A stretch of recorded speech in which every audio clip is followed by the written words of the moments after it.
everyone, welcome back to my next video. I'm still answering questions about how to cope with social isolation, with staying in place and not really being able to get out and do as much as you would like to. So I just answered the question of how you deal with loneliness, and part of the answer is to be connected with others through social media. And so let me give you some quick ideas about how you can just stay connected with others, even if you can't spend time face to face with others. Then how can you cope with others over electronically, over the internet? And so here are some ideas. So my first recommendation is, if you're a nomad and interested in being a nomad, is to go to my forum. I have a cheaprvliving.com forum, and you can go there by going to cheaprvliving.com/forums. It's just spelled Forums. It has an S. cheaprvliving.com/forums. So just go there, and there is a lot of people there. You can meet, you can talk, you can ask your questions. We've opened a special thread just for this topic of the shutdown, the slowdown, how the social isolation. So go there and check it out. That's my first recommendation. And then next, I recommend Our Village, because if you are a nomad, if you are on wheels, then you can go and connect other people. And I strongly recommend that you connect to other people and camp together. I prefer to camp alone, so that's why I'm here, not camping with anyone else, because this is how I enjoy life best. But if you enjoy life best with a few other people, then I really recommend that you go to Our Village and join, and they have subgroups on Our Village, ourvillage.com as far as I know, but just search Our Village and it'll come up. And they have subgroups, and one of them is RTR CRVL. That stands for Cheap RV Living. And there's also one for the WRTR and one for HOWA, HOWA, which is the nonprofit. So join any one of those groups, and you'll meet like-minded people in our groups, in our community, in our tribe. And you can, if you want to, you can let people know where you are. And if they let you know where, and you can PM them, private message them, and say, hey, I'm not far away from you. You want to get together and camp? And I really recommend that you go camp with people. Just follow all the same rules. I would say, one, don't go in each other's rigs, because if anybody has it and you're asymptomatic, you don't show symptoms, the germs are all over your rig. And so don't go in each other's rigs. Stay 6 feet away from each other, 6 to 10 feet. You can have a campfire. Just sit, far apart. Move the circle back. Sit far apart. But you can spend time together. Stay in touch with each other. I wouldn't share surfaces such as meals. I wouldn't share meals and food and utensils and all of that. Just be really careful. But being around people at this time is not a hardship at all. You can find them through my forum, through Our Village, and Facebook. There are CRVL is on Facebook, HOWA is on Facebook, dozens and dozens of nomad groups on Facebook. You can find other people, like-minded people, nomads, and go to them and start to build some community that way. And I'd really recommend that you do that, so you can have face-to-face connection, in not just through the email, but face-to-face connections, if that's what you want. It might be a good time just to spend time alone with self-reflection and growth. That's a really good thing to consider right now at this time. To stay in touch with family and friends, use Skype. You can say face-to-face communications through Skype. That's just a wonderful thing. Zoom, if you don't know Zoom, on HOWA, we're going to put up a page about giving instructions about how to join Zoom. You can get a free account, and Zoom is face-to-face communications just right through your smartphone or a tablet or your laptop, any one. It's super easy. It's not as hard as it sounds. It's really easy. Free account, and you're commuting face-to-face, Skype or Zoom, either one.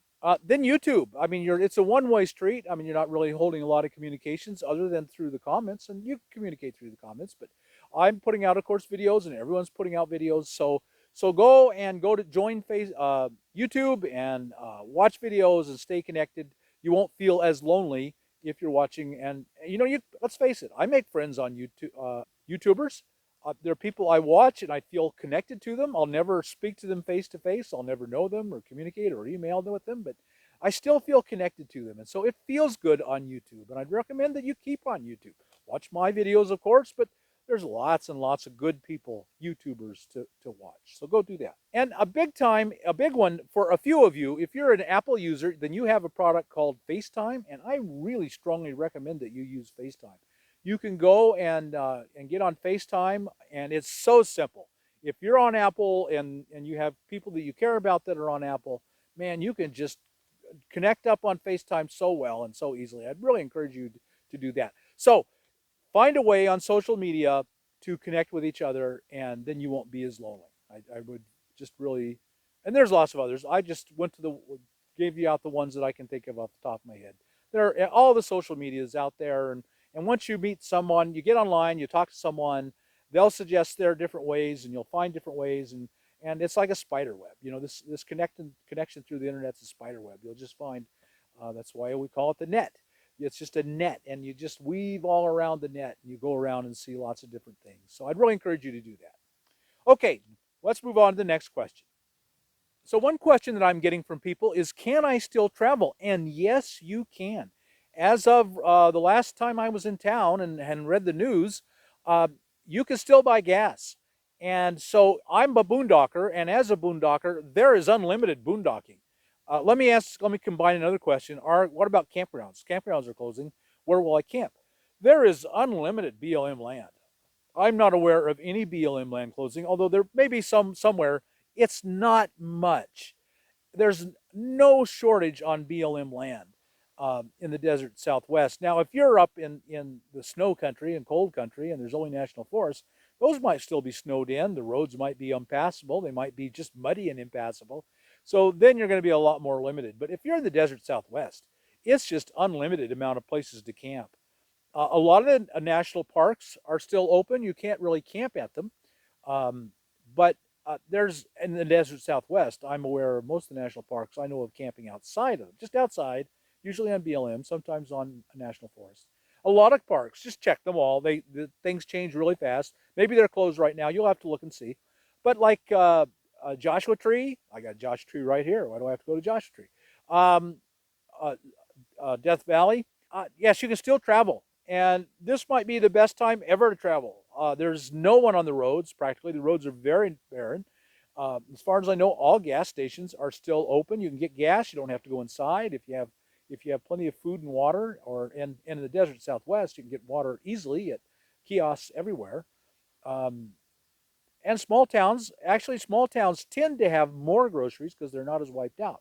They don't have the big crowds that go in and rush them. And rural people tend to be more self-sufficient. You know, they have more on hand. They don't have to rush out and buy everything they need. They're just more self-sufficient people.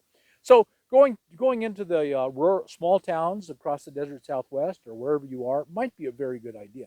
Yeah, travel's still open. I recommend that you travel. Now is a good time. Hopefully gas is going to be dropping with all the glut of oil that we keep reading about. And so who knows?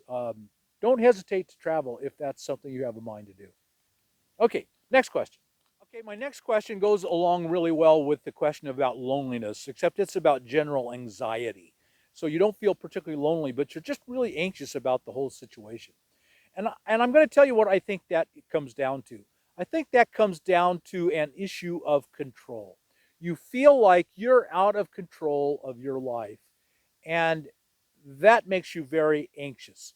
And that anxiety and anxiousness is really indicative of fear. And that's why so many of us are so fixated on being in control of our life. We just feel like if I don't control my life, something really bad is going to happen, and I'm afraid. And so I got to be in control. I think, it's just normal in these really difficult, troubled times to feel anxious. But so, what do you do about that anxiety? And for me, anxiety comes down to one word: control. So, to overcome your anxiety, become aware of your need for control and learn to figure it out. How can I let go of control over my own life? Well, folks, I hope you got something out of all those questions and answers, that maybe they helped you here in this time of of transition and change and fearfulness. Who knows what's going on? If you got anything out of this, like us on YouTube, subscribe to the channel, hit that thumbs up button, and we'll talk to you on the next video.